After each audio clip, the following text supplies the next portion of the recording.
I was really nervous. I mean, it's like, there are other adaptations of Stephen King around. There's quite a lot of Dark Tower, but I haven't looked at them. But this is really difficult because it's a very long book. It's very, very largely dialogue. It's got a lot of characters. And I don't mind the weirdness. The weirdness actually makes it easy, is the only thing that makes it easier. But gosh, there's a lot to pack in there.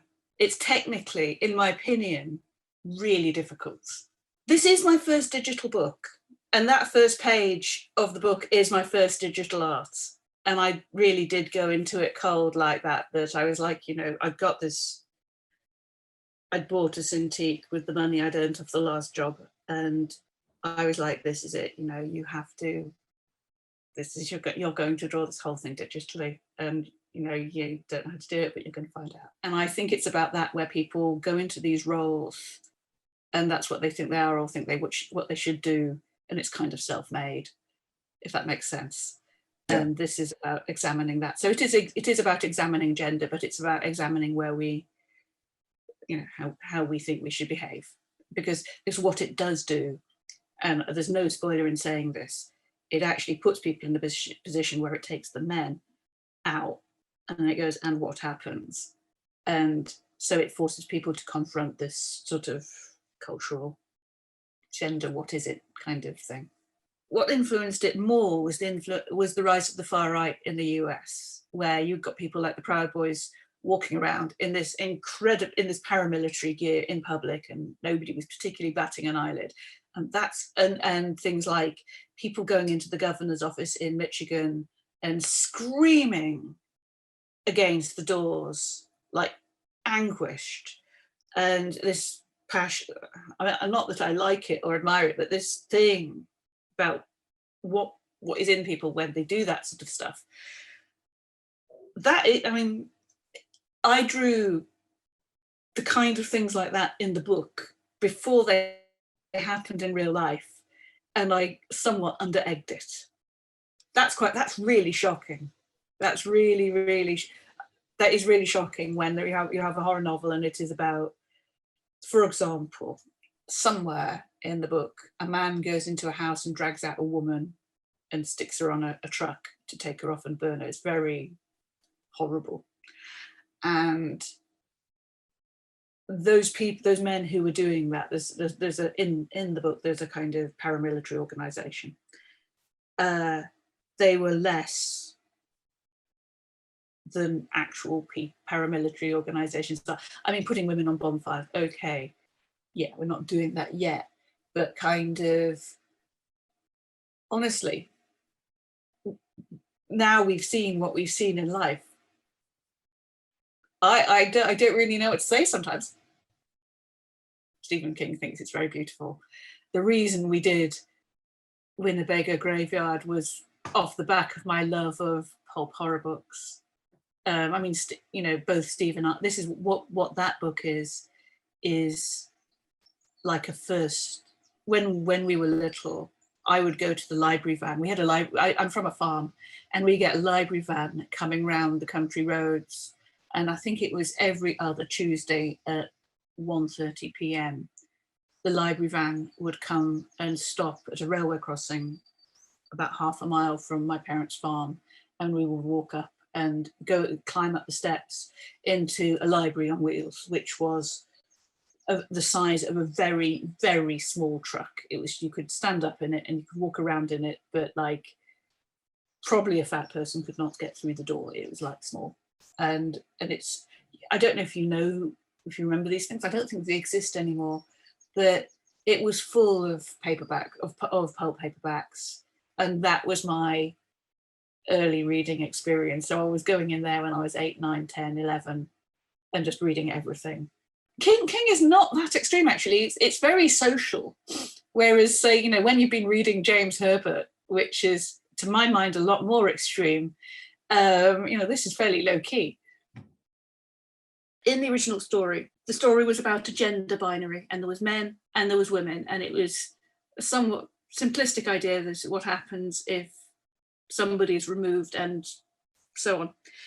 And the reality is, and as the people who wrote the story realized, that is not how things are. You know, they look back at their story and thought, we have got this wrong. And it's still about gender, but we are looking at things differently and presenting things differently. And the story is the same, but it is much more inclusive. There's at least 2 writers who are trans who have been consulted on the making of the book as well. And I think that's really important, that people are actually not just included, but involved. This is an accessible form of a Stephen King book. So Stephen King, massive author, you know, comics, massively accessible. We should be doing something here to, you know, change a stereotype. You know, what does a man look like? What does a woman look like? And I think that inclusion is just critical, and particularly for this. So what I've done is I've included a whole bunch of people who I know, various of whom have clearer or less clear ideas about gender. And it's also been a means for a level of self-expression for people as well, where I haven't determined what they do. So I say, for example, you're going out of an evening, you're at the bar, what do you do? And what do you wear? And they say, what shall I wear? And he said, well, just wear what you would wear, or what you would like to wear. Because some of them can't go to a bar and sit in a room full of men and have a pint, which I think is rotten. So, you know, we can change it. We can gradually work to change this. So, yeah, people are included, and I aim to include more people. And it isn't just people who are trans, but people who are non-binary and people who are maybe just working it out. Where, I mean, I think there's a lot of people who are not entirely understanding their own gender, but they have certain, you know, there's certain things they want or do identify. And for example, you know, for example, somewhere in the book, there's a whole load of men doing something. And I can include amongst the men anybody who wants to be included amongst the men. And, you know, somebody maybe can't identify themselves as a man in their life, but they can identify themselves as a man here. With this book, you know, I can't address everybody, but what I can address is somebody. And so, without naming those people, this is for those people that, at the very least, they can be seen. And I think this is really kind of important. You know, we can do something. This comics thing is quite a recent thing for me. All my art influences are not comics. I mean, most people, when they're asked this question, would give you a list of comics things, but I just don't have that. I trained as an architect at Cambridge University, which essentially, I'm still doing that. And it looks the same. If you saw my architecture drawings, you'd be like, oh, it's the same thing, which it kind of is, right, almost right down to the line weights. I mean, at some point, I had a kind of career as a conceptual artist, and I kind of very quickly, when I realised what it was really about, I very quickly stopped doing it. There's some very, very interesting artists. I mean, things that are new for me as an architect coming into comics is probably colour. The use of colour is something that is, I won't say it's unique to comics because it isn't, but it's alien to architecture. Every single thing I've drawn, I don't think I've ever been coloured by anybody I didn't bring in myself. And, you know, even for Marvel, I asked for people. For DC, I coloured myself. For Marvel, I asked for Geordie, who'd coloured my work before.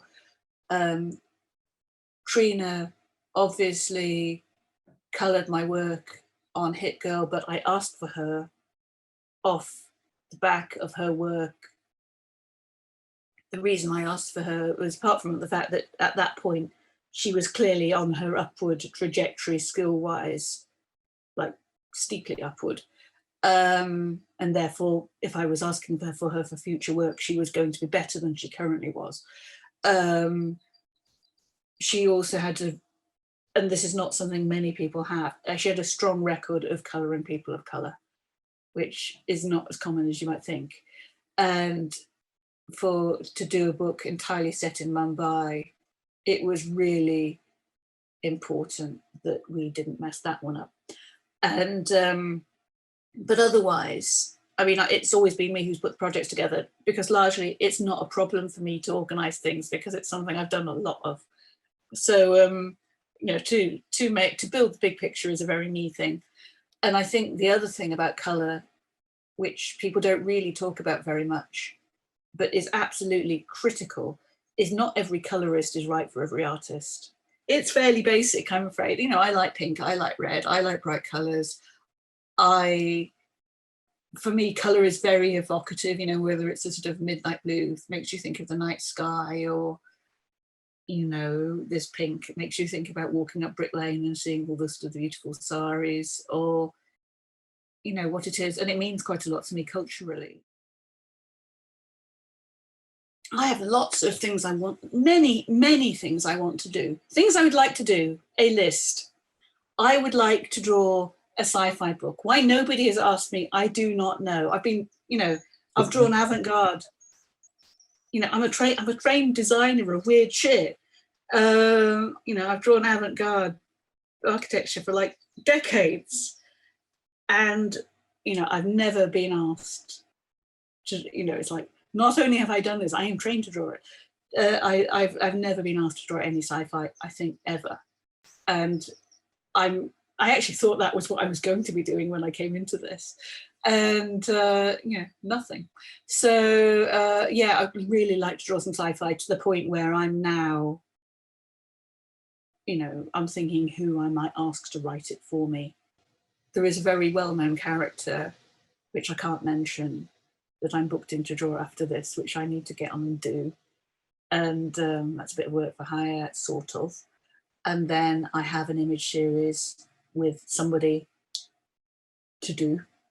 I've solicited a script from an extremely prolific fan fiction writer who is very good who's very strong visually. I mean, obviously, writer doesn't draw it, but she clearly has a very strong visual sensibility, and she's actually a graphic designer, so that kind of makes sense. And she has done a pilot. We've done a draft script, which we're going to work through to make something. Frankly, all I want to draw is girls being naughty, because it's kind of, I just think that this is a really untapped area where, you know, girls are good and pretty and everything turns out well, and get the hero and win your prince. And it's like, no. Buy your own jewelry, live your life. Don't do what they tell you, and, you know, burn it all down. And why we have no books about this? What is going on? What is going on? So, yeah, more books about young girls learning to burn it all down sooner would be good, please. It's the only time when I get to meet people who read this stuff. And there are people who come back again and again who I like to see. You know, there's people who I've met, you know, someplace way back, and they'll come and see me again, and they'll come and see me again, and they'll buy the next thing. And, you know, and I've like been backing stuff up. You know, I had a new book come out this time last year, and I did nothing with that. I've got a big box of them here. I did nothing with that either. So there's people who, you know, I was ready to do what I thought I was going to be doing last year was a whole round of conventions with my new book and my various new things, and none of that occurred. And now I have another book, and by the time we get to convention time, I may well have another book. And, you know, it's it's backing up this stuff. So you know, and I'm missing people. I miss my colleagues. I mean, thankfully, you know, I live in London. It's not impossible to meet people, but, you know, and well, traveling to the US isn't that easy anyway, but you know, we have the internet. It's not the worst thing. But no, I just really, I miss all of that stuff. I mean, at the end of the day, you know, it's handling the books and talking about what's in them and looking at everyone else's stuff. And things like, you know, going around Thought Bubble looking for the good zines, and even better, going around Thought Bubble with, you know, people who've like flown over from the US who have no idea what they're looking for the good zines, and converting those people to the good zine. You know, it's like, yeah, there's a lot of very sensitive work that people are making that, you know, you don't see on websites or the internet or people talking about it, because they either don't have the access, or, you know, they're not those kind of people. Thank you, Comics Yeti, for having me. This is my first time on your website, so I am very grateful, and I hope it's been interesting.